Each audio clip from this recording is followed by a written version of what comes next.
I used to envy Perez Hilton, or maybe I was more so angry at him, not really jealous of him, but let me tell you, when Perez Hilton calls himself the original influencer, he's not telling a lie there.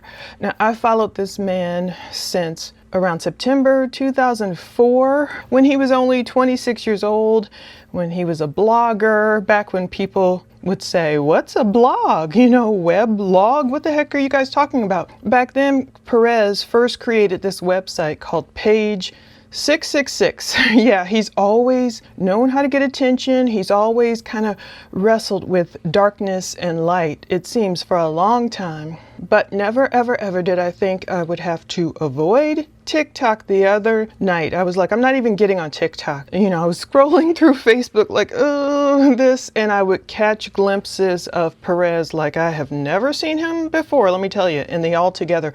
He was completely naked. For those of you blessed people who have not seen this horrific video that folks kept posting, I hope a lot of them are down now, but he was completely naked. He was covered in blood. The snippets I saw when I was scrolling, he was taking this really long knife and like, I don't know, I didn't see the cutting part. I just maybe saw the aftermath. He's already drenched everywhere in blood. You know, he's kind of taking it around his genital area and sliding it around his private parts. I kept scrolling. I was not ready to damage my psyche. I was praying for him, for his children, and I didn't even want to hear the audio. People said he was saying, you know, this is for my children, or he was getting turned on by it, or whatever. Anyway, was it real, or was it a play for attention in 2026? Was it truly Perez in complete psychosis? And in that psychosis, did he go back to what he knows how to do best? Get eyeballs online. He knows how to get people's attention. Unfortunately, I think it was real. Thankfully, from what we hear today, Thursday, August 6th, he is speaking to his family, so he's getting treatment. Now, for those who don't even know who this man is, I followed him so long. Before there was YouTube, before there was even TMZ, if you can imagine a world, there was Mario Lavandera Jr. I hope that's how you say it. He's better known, of course, as Perez Hilton. Now, while some people still don't know who he is, this man has had a great impact on my writing career just for me, like watching him. Now, way back in 2001, when I had my son, I was in California with my husband. We were starting our family. Me at home, becoming a stay-at-home mom, leaving corporate America, I was like, oh, what can I do? Is it even possible to have a job from home? You know, this was oh my goodness, quarter of a century ago. This was 25 years ago. This was a whole lifetime ago. We only had popular bloggers like Deuce. God rest her soul. I mean, she's gone now too, but she really influenced me. Perez is not gone. I shouldn't say too, but she really influenced me. I'm glad Perez is still with us. You know, even though he put this little RIP sign on his YouTube thumbnail, I'm like, oh, be careful what you present, what you publish. You don't want it to come true. There's power in the pen, you know. Well, the other night I heard, you know, Perez was saying stuff like, why am I not dead yet? People think he was trying to die at the hands of cops. I thought to myself, there is no way this can be how Perez's story ends. You know, when you follow someone all those years. Well, way back in 2001, before Perez even became popular, we had Deuce, but for a blogger like that, you had to know HTML, you had to know programming languages. There was no Blogger, there was no WordPress, there wasn't all these other things where you can just easily, what's the one people always get the sponsorships for? You know, that one where it's like, oh, here's the website and you can put it. I shouldn't even mention them until they give me a sponsorship, right? Anyway, it was a lot harder to go online and even express your thoughts. We didn't really even have online video back then. So I left corporate America again. I became a stay-at-home mom. I was like, how do I do this blogging thing? Eventually, Perez Hilton comes along with this Page 666, but watching him was like watching a car crash. Like, he taught me what not to do. Frustrated me so much. But then also I was like, why is the world rewarding his behavior. Perez launched that celebrity gossip blog back in 2004. So Mario, his birth date is in March, 1978. So he's 48 years old now, but back then his style of writing and reporting and immaturity, to me, it grew like a poisonous weed, and it taught me everything I didn't want to be. I remember making a conscious decision like, oh, this guy's getting attention. This is the new blogging thing. I don't want to be like him. I said, I'm not going to be like him. I don't want to be this type of blogger if this is what you have to do to get attention. People called him snarky. They called him irreverent. Of course, we were reading his website, but it's like, I was thinking, why are people acting like those are good virtues? When people say they're snarky, they say it in a way almost like they're so proud of it. And I'm like, that's not a good thing to be. Or even irreverent. Oh, he's so irreverent. Like, that means you have no reverence. You have no respect. That's not a good thing. So I was like, I refuse to be snarky. If what it means is being, mean and cruel, speaking negatively about people, about their appearances, whatever. I think he was lashing out a lot, obviously. I don't know, maybe he was in a hateful space, so he lashed out at other people. Like, I don't have the desire to do that. The Insider named his website, Page 666, Hollywood's most hated website within months. I mean, this dude was getting some hits. He got so many hits that his website crashed. He did have a hard work ethic. That part of him I did envy. And he was, affable, lovable in person, kind of like when you'd see him in interviews. But his poison pen was like, ew, why are you doing this? He had insider knowledge. I did like that about him when he would hobnob around and go to parties. And he was young. Of course, he didn't have any kids back then, but he was mean.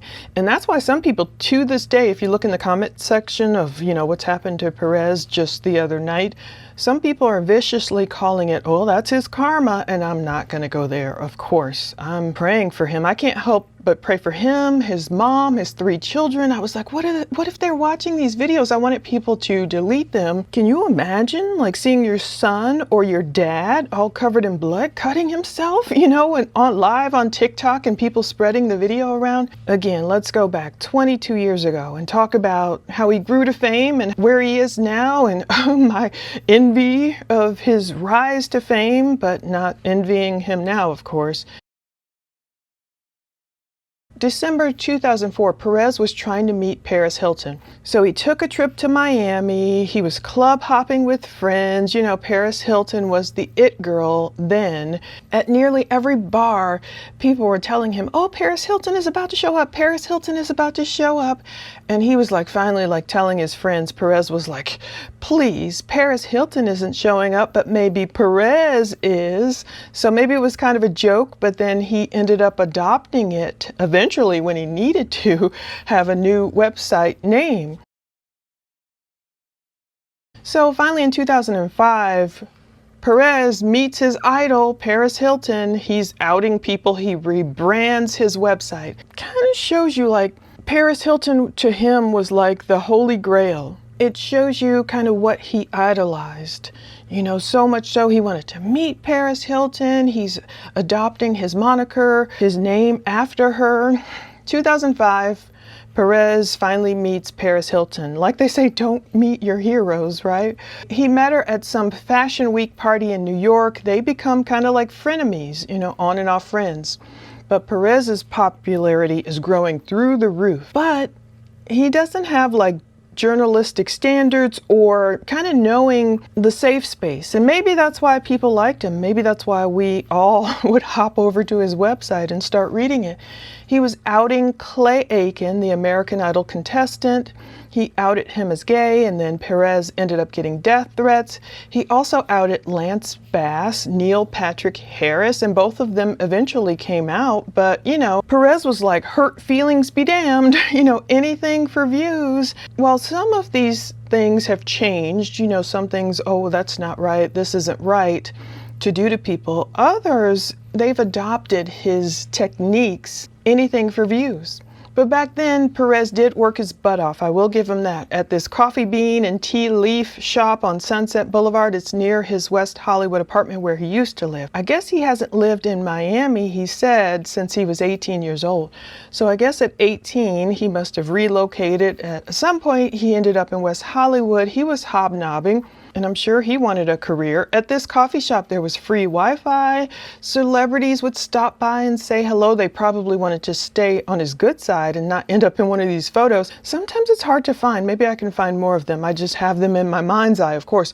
When Perez used to post all these celebrity photos, and he would draw like, penises next to their mouth in white MS Paint, like something spraying in their mouth or like Coke on their nose or whatever. In April 2005, he posted a photo of Brad Pitt and Angelina Jolie on a beach in Africa. His site crashed again, so he was getting the goods, he was kind of in the know, but what he did with it was like, whoa. Now, in May 2005, the New York Post was suing Perez's Page 666, claiming trademark infringement because their popular Page 6 gossip column, which just turned into its own thing.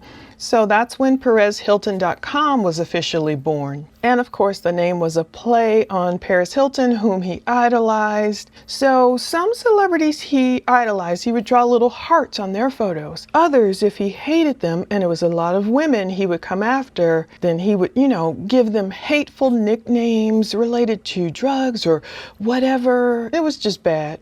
Now, Harvey Levin was taking note of Perez Hilton. Now, Harvey said on TMZ the other day, we started around the same time, but Harvey didn't admit that Perez basically gave him a blueprint of sorts for Hollywood gossip and how to do things, because TMZ launched their website November 8th, 2005, just taking note of like the way Perez did things. TMZ kind of adopted that same style. They weren't drawing, I don't think they were drawing stuff, they didn't go as far as Perez, but they would hold celebrities' feet to the fire. They weren't afraid of publishing a negative story about a celebrity. So I guess TMZ recognized a good business model when they saw it.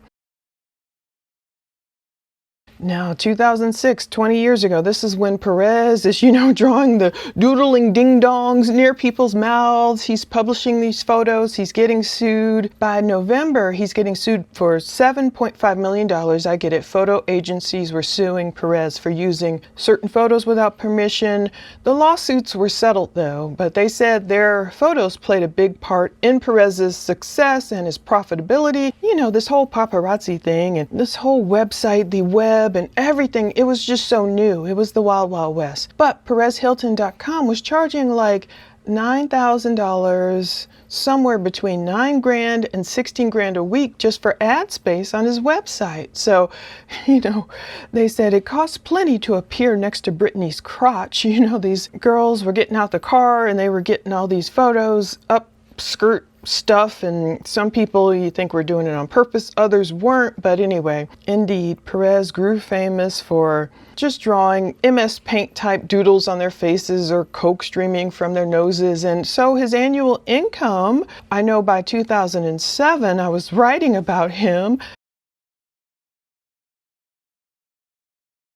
it was like $500,000 up to $832,000, and he's drawing hate. I mean, he's drawing more views, but Perez was drawing more hate. He made my June 2007 list of blogger salaries. The only time I kind of went sort of viral on my blog was because of this Paula's list of blogger salaries. I remember it back then. That's crazy. I had accidentally missed, I remember my daughter's one event, picking her up earlier, going early, because I was just like researching this, and I was like, oh my goodness, look at that. I missed it, but look, I created this list of blogger salaries, and that's how I was tracking Perez back then too, along with other bloggers. So in 2007, Perez is more popular, but he's getting more in trouble, but he's winning some things. He's getting in trouble, but he's winning some things. There was this DJ, Samantha Ronson. She sued Perez for like $20 million for defamation. So cops had found coke in Lindsay Lohan's car,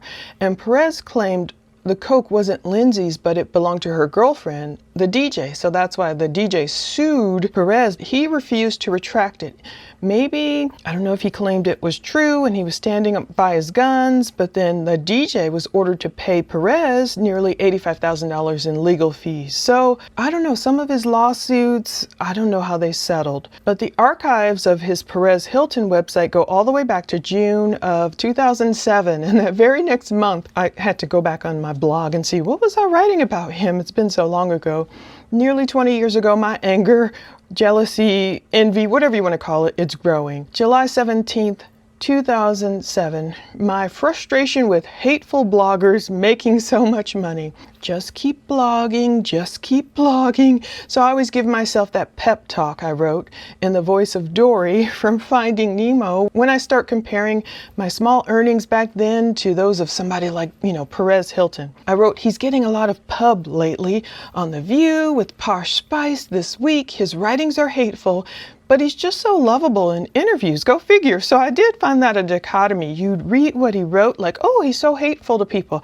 But then if he's on TV or somewhere, he just seems so lovable. But then I told myself, I realized some of these bloggers work really hard. They've been at it longer, and they just might not have that work/life balance down pat. But then again, who does? My 6-year-old asked me if I need to put up a blog post. I reminded my son of that yesterday. Like, he's 25, and I was like, oh, when you were 6, you asked me, do you need to put up a blog post? You know how your kids mimic you, and he must have known back then. I'm like, oh, writing, mommy's got to put up a blog post before we go, whatever, get ice cream or play putt-putt. Anyway, once again in 2007, I wrote about Perez. September 19th, 2007, I wrote about his poison pen. I wrote, one only has to turn on their TV and see Perez Hilton's plump face and multicolored hair everywhere, being talked about on The View today, being interviewed on news magazine shows, dancing and trying to rap on the latest dance reality show, to know that gossip bloggers can be pretty popular. So I wrote, the scuttlebutt is that Perez Hilton pulls down close to $1 million a year working hard on his laptop, starting at the dark wee hours of dawn till the dark wee hours of night at an LA coffee shop. Indeed, it's like he was giving his life to his websites. I mean, it's almost like worshiping the work. If you're waking up in the wee hours of the morning and your first thing is, let me go find which celebrity showed her crotch last night, or who can I draw some dick pics on? You know what I mean? Like, I can't imagine waking up and then going to bed like that. But I wrote, poison pen. I thought to myself today about the popular gossip boy blogger, or queen of all media, as his tagline reads. But I still pop over to the gossip blog every now and then to shake my head at the latest celebrity with white stuff being drawn out of their nose or called out of their name. You can tell how much. It's like a love-hate relationship. In a way, I envied his work ethic and sort of his business model, but I was just so angry at his influence and how this was the model being adopted and being called, new, refreshing. In 2008, Perez and TMZ are neck and neck. Can you imagine how many views TMZ gets these days? I should put it on the screen. And imagine Perez is neck and neck with TMZ. So it shows you just how much of an influence Perez had on a lot of people. He was burning the midnight oil, but he was also burning bridges, getting a lot of stuff right, but getting a lot of stuff wrong. So in February 2008, I wrote, I plopped in PerezHilton.com to this one website expecting to see visitors in the millions, since it's been widely believed that he gets upwards of 3 or 4 million hits per day. I think this is when Google Trends or something first came out. I was surprised to learn he only gets 690,000 visitors per day or more. A quick confirmation with Alexa, TechCrunch.com, TMZ.com, and PerezHilton.com together confirms TMZ and Perez are running neck and neck. TMZ gets about 630 hits per day back then. This is 2008, imagine.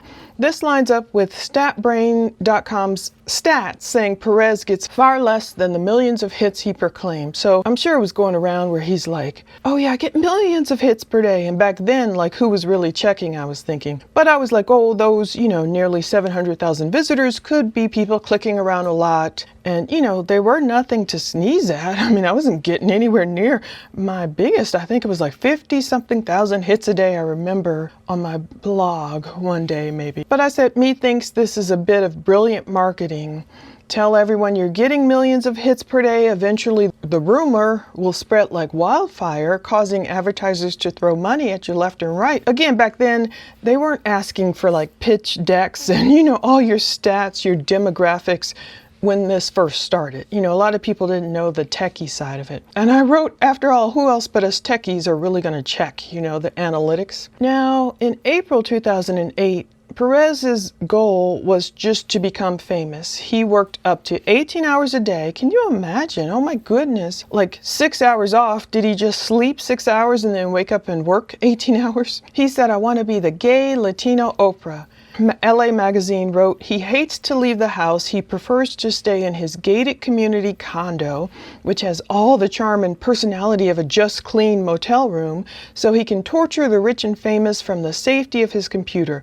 So he's been up since 4 a.m. when they interviewed him, belly crawling through the blogosphere. Do they even still call it blogosphere? To uncover juicy celebrity tidbits for his gossip website, PerezHilton.com. So back then, Perez was saying, I work 16, 17, and 18 hours a day. He whines, they wrote, as he stuffs his pear-shaped torso into a black and yellow hoodie and matching track pants that make him look like a giant bumblebee. I'm not exaggerating, Perez said. That's really how much I work. Okay, this is another reason I don't want to be Perez or didn't want to follow his business model. By 2009, he's getting punched and he's going up against this Miss USA pageant contender. So in April, Perez was a judge at this Miss USA pageant. He was asking Miss California, Carrie Prejean, about same-sex marriage. Should it be legal in all states? And she spoke her mind. She didn't agree. And Perez later posted a video on his site calling her a dumb bee. And later he's like, I called her the B word, and hey, I was thinking the C word. So really hateful. If someone didn't agree with his point of view, he, lashed out, almost just like sending all his followers after her. Then in June 2009, Perez posted some photo of this Dustin Lance Black. He was the gay Oscar-winning writer of that movie Milk, supposedly having unprotected sex. So later he took down the photo. So he was just like lashing out at so many different people, whether they agreed with his lifestyle, whether they didn't agree. I don't know, he just lashed out hatefully. Now, towards the end of that month, Perez was supposedly punched in the face by some Laborio Polo Molina. He was the road manager for the Black Eyed Peas. Perez called will.i.am, who was with the Black Eyed Peas, this F-word slur, which I won't say. It was all this backlash because of that. And, Perez tried to appeal to GLAAD, and they weren't having it. And so it was a mess. That same month, Perez was doubting Michael Jackson, his cardiac arrest. He was writing, is Michael Jackson pulling a stunt? He's like, either he's lying or making himself sick. Get your money back, ticket holders. He was claiming Michael Jackson was having cold feet. I don't know, was he set to go on tour or something? He was wrong, of course. He had even gotten it wrong before Fidel Castro. He had proclaimed him dead when he wasn't, But Perez removed the offending post about Michael Jackson, but celebrities still lashed out at him on Twitter.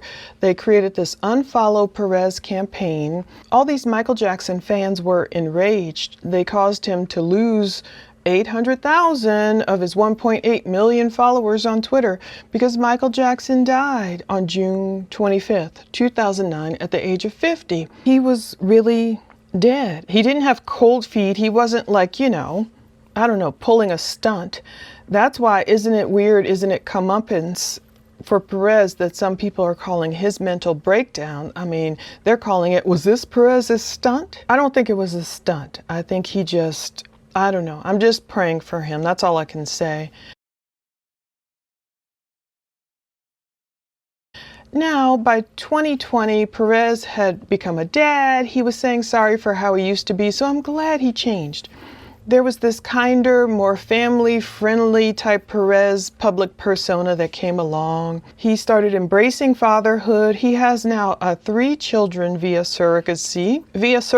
And he said, I have a ton of regrets, particularly because I now see that I never needed to be so mean or cruel, he wrote in his 2020 memoir. I like it when people are modest enough to apologize and humble themselves enough to say, look, I got it wrong. He wrote, one of the many things I regret is that I hurt so many people by giving them nasty nicknames. He really did. And above all that, I was unkind to the children of celebrities. So yeah, isn't it ironic now that Perez vlogs on YouTube about people being mean to his own children? People can be just totally cruel. I don't know if it was related. Maybe it was related to Perez now that I think about it. Back in the day, Khloe Kardashian took a lot of heat because, of course, she didn't look like Kim and Kourtney, and she's taller and she had, weighed more. And so I think Perez had targeted Khloe at some point. I'd have to look back and try and find it. But I know then at a Lakers game, when Lamar Odom was playing, and he might have been, at the free throw line, and people were screaming, ugly sister, because he was married to Khloe back then. They were trying to get under his skin by screaming, ugly sister. First of all, Khloe's beautiful. All the Kardashians are beautiful. It's like, I don't know, that kind of vitriol. Who would go there? But now this year, 2026, Perez nearly dies and he finds God. So I kind of caught up with Perez in recent years. I remember he would appear on my social media feed, different places, and I was like, wow, I can't believe how much he's changed. I can't believe how his huge influential voice has faded. It's almost hard to describe how much of an influence he had on people 20 years ago when blogging and everything else was new. But I was glad to see he turned to God pretty much on what he thought was his deathbed. So statistics say it's rare, supposedly, I hope this isn't true, for someone to get saved later in life. I hope that's not true. People just say, oh, generally it's like a young kid or younger people will give their lives to God, and it's rare for older people to turn to God, but I don't know if that's true. I mean, I was 30 when I gave my life to Christ. I hope it's real. Earlier this year, I did watch, a video. Perez was saying, God presented himself to me and then did something I can only call miraculous. It was real, and this has been life-changing. And I wanted to know so much more. I was like, what happened? What did he see? Did he see like Jesus showing up in his hospital room? Like what? But eventually Perez, he claimed God told him, sell your $4 million Las Vegas home. I think he had, must have had a nice home out there. He said he almost died twice before he was rushed to the hospital. I know he mentioned something about flu medication and maybe sepsis and mixing medication or eating it on an empty stomach, or I remember watching something like that. But I know people will call it religious psychosis and all that stuff. I just hope his conversion is real. Some people are calling it spiritual warfare. What we saw, I don't know what that is we saw the other night with him. I was like, you can't explain it. It's inexplicable. I don't know. But Perez, before that, he had wrote, I've been crying, but happy tears because this is just so crazy. I've been reading the Bible, and so much of what is said here I had already been thinking of. It's just overwhelming in the best, most beautiful way. He's holding up a Bible. He seems sincere. He said, I made a lot of mistakes in my past. We all have. Nobody's perfect. So true. But my mistakes are very public, he said. The internet is forever. Receipts are forever. Not all of it, because I can't even find all those photos that he used to draw on celebrities. Maybe if I can, I'll put some up. He said, I carry with me deep shame and regret. I'm sorry. I will continue to apologize. I have also reached out to make amends. I've apologized publicly and privately to dozens of people. I love that. He said, because I was so selfish. Because I didn't care who I hurt. I just cared about the views, the attention, the money. People hated me, he said. Some people enjoyed it. Yeah, a lot of people like really soaked it in. But he said, but it felt like most people hated me. And last week, since I've been home, I haven't been getting as much hate. I've been getting love and prayers, indeed. And I know that some people are fed up with me talking about God. He said, you don't have to watch these videos. You don't have to watch. I love God. My experience was real. My testimony is important. Oh, that is so good. I can really relate to some of that. What matters is today, how I behave today, how I behave tomorrow, Perez said. And not only did God save me in so many ways, but God gave me a new lease on life and a new opportunity to truly be better and do better. So I can understand what he's saying about that. You know, believe me, when you proclaim the cross of Christ, what is it? There it is. If the cross be of offense to you, the Bible says, choose this day whom you will serve.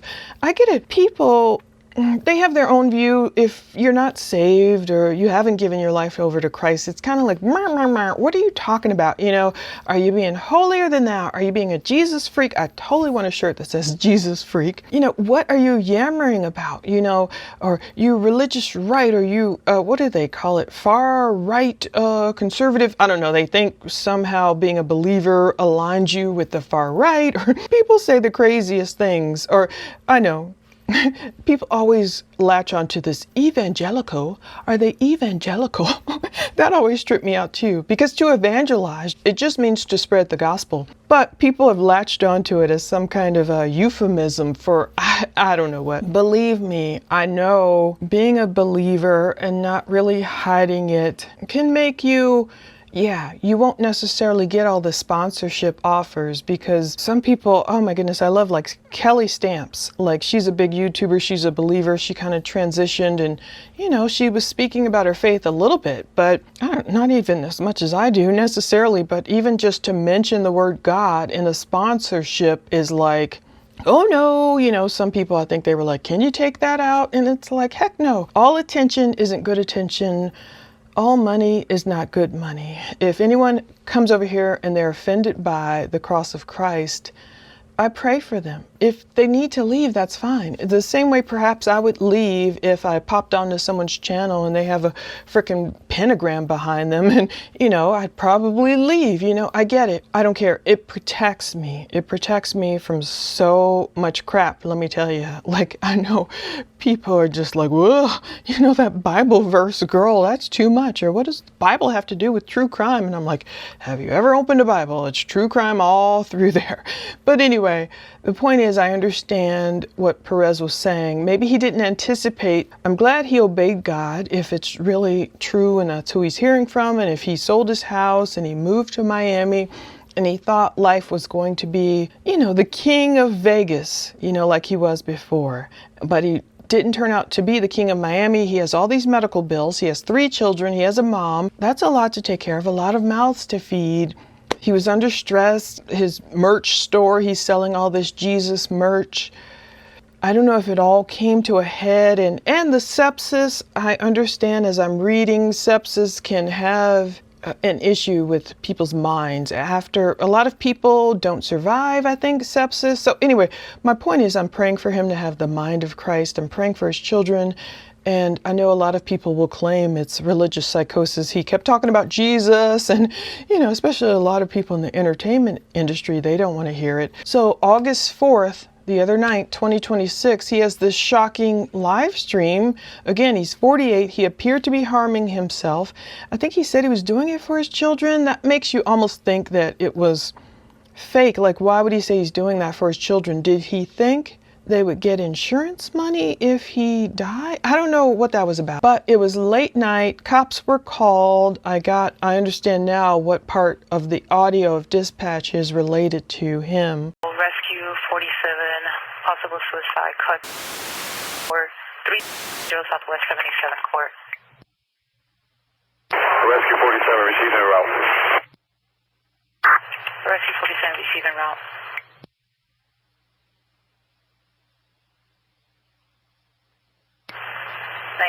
County.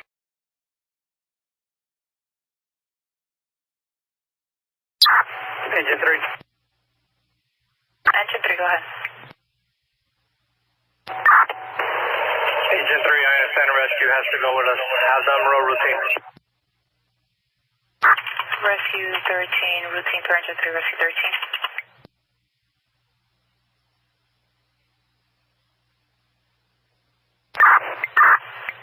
Rescue 13, repeat. Respawn routine for engine 3. Copy.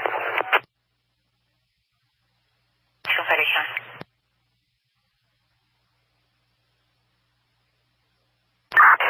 Rescue 6-1, available, patient refusal. Rescue 6-1 available, 19 Petty County.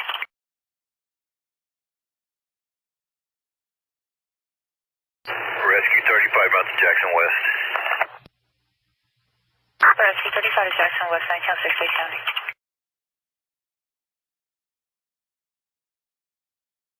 Rescue 47.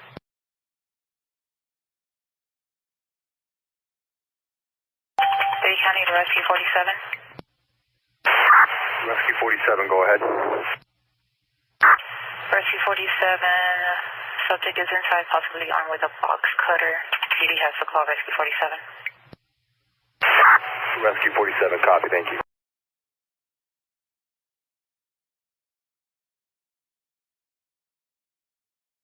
Late night live stream on TikTok. I think he was barricaded maybe for about 4 hours as maybe cops talked him down. I was like, whoa, oh, how the mighty have fallen when I see the home he was in, this modest Miami home compared to, you know, I'm sure what he was used to in Vegas. But I do pray God lifts him up. He can be an important voice. Like I always pray for like atheists like Bill Maher or someone to, you know, get converted. Jesus, just show up in his bedroom or whatever, save that man.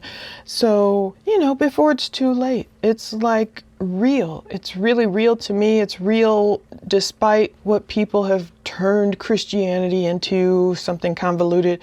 It's really real. It's not about looking down our noses. It's not about some list of rules, right and wrong. It's about a relationship with Christ as Savior. In some ways, the style of reporting that Perez birthed, it's so much worse in 2026. And it's not just for like mean and wacky and sometimes untrue celebrity news. It's crept into true crime, all facets of news. Sometimes the loudest, wrongest, as it were, most extreme voices get the views. And I was like, I will happily stay in my quaint little corner just telling the truth.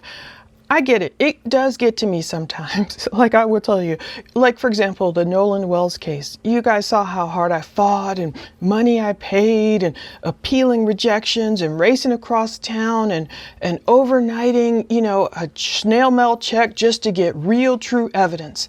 So many times, like I just made a call for another case. Let me get the evidence. I'll pay for it. Doing all that. You know, sit down, make a video, and I'm grateful for all the ones that watch. Oh, you know, maybe 10,000 views if I'm lucky. And I'm like, thank you, Lord. You know, I'm grateful for whatever I get. But then I'll scroll on YouTube. It could be some totally fake post about the Nolan Wells case. You know, someone who they don't pay for any evidence. They barely do their research. They see some fake person on TikTok with some story and it's like, boom, 100,000 views. It's almost like people want to believe a lie. Sometimes the truth is so boring. I guess sometimes just being in the middle of the road, like, wait guys, we don't know what happened in this case. We have to get all the evidence we can. We have to wait for the grand jury. You know, I'm not going to create some stupid fake, you know, thumbnails and, was it this and that? You know, just what does the evidence say? The evidence that we have today. Granted, you know, of course you want to present it well, but it can be boring when it's put up next to, you know, oh, Nolan, got into a knockdown, drag out fight and all these people chased him and then they took him down and this, you know, when we don't have evidence to support that. But sometimes that's what gets the views. That's even almost what YouTube recommends when I go in my,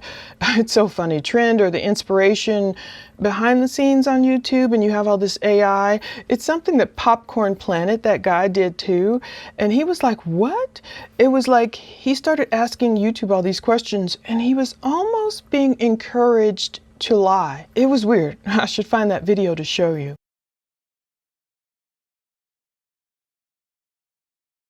But when I go in my YouTube inspiration, it does show all these wacky, I should put them on the screen, all these wacky, inspiration here. This should be your next video. And I'm thinking, I'm looking at the title and I'm like, that's not true.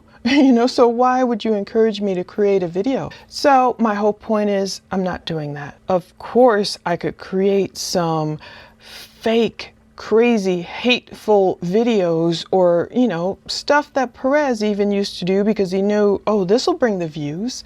I'm not even certain that Fidel Castro is dead. I don't even know what's going on with Michael Jackson.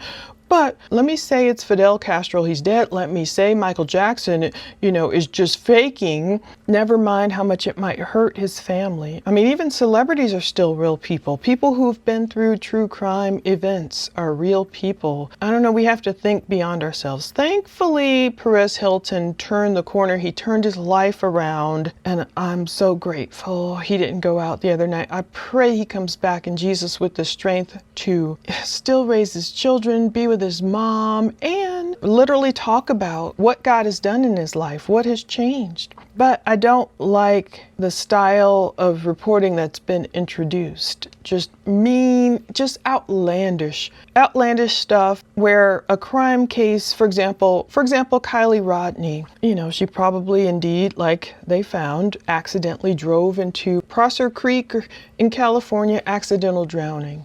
To this day, there were people who made all these horrific videos about her friend Sammy or this guy. It was probably people who drowned Kylie and they did this and that. And then when it's determined that it was an accidental drowning, these people are so full of hubris. They so much can't turn around and just say, oops, my bad, Sammy. Sorry, I blamed you. No, they stick to their guns and say, oh, it's a cover-up. And I can just see it coming in Nolan Wells' case. No matter how it turns out, whether it's accidental drowning, whether it's foul play, whatever, some people will never admit they were wrong. They will just say, oh, it's a cover-up. Nope, everything's a cover-up. I was right. Like some people are still saying, Kylie, I know it had to be something else. And that's their way of not humbling themselves, not apologizing. So let's read Hosea 7:14. I was tripping out when I saw what happened with Perez. In the same day I was in this part of the Bible reading this, it said, they do not cry out to me from their hearts, but wail on their beds. They slash themselves, appealing to their gods for grain and new wine, but they turn away from me. I was like, whoa, what is that supposed to mean? I don't know. Was he slashing himself, appealing to his gods of what he used to do for grain and new wine? I know he said, I've fallen off the wagon.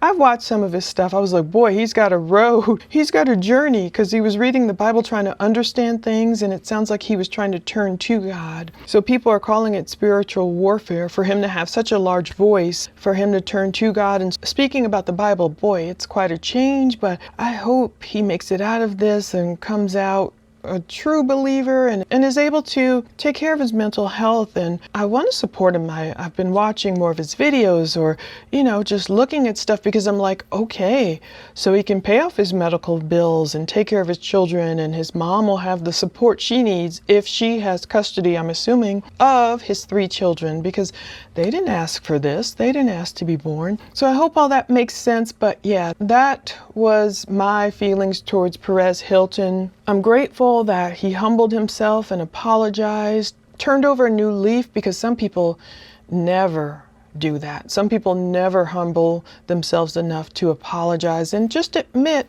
okay, I was wrong. Okay, I was going after the money. Okay, I didn't care about these celebrities. I didn't care about who I hurt. All I wanted was those hits. I'm glad he admitted it. For me, I want to sleep at night, or I want to, you know how you do something wrong when you have the Holy Spirit. God is telling you, nope, correct that. Go ahead and correct that. I mean, God has given me some dreams like, if you do that one more time, like, it's not going to be good. So you don't want to have to like make all these mistakes and then like, oh, I need to go take that video down, or I need to go apologize for that. Like, I want to stay on the side of not hurting people and not causing some big mess that... Anyway, thank you for watching all this always, and stay tuned. I'm into so many more cases, but this was just something I did not expect. I'm so glad Perez is still alive, as I understand it, and I hope he's healing in Jesus. I hope he comes out of this and his whole family much better for it, lives much longer. He's only 48. I mean, to me, that's still younger, of course, and just has this third act of his life mean something, be much more meaningful than how he started. Thank you for watching all this. Take care.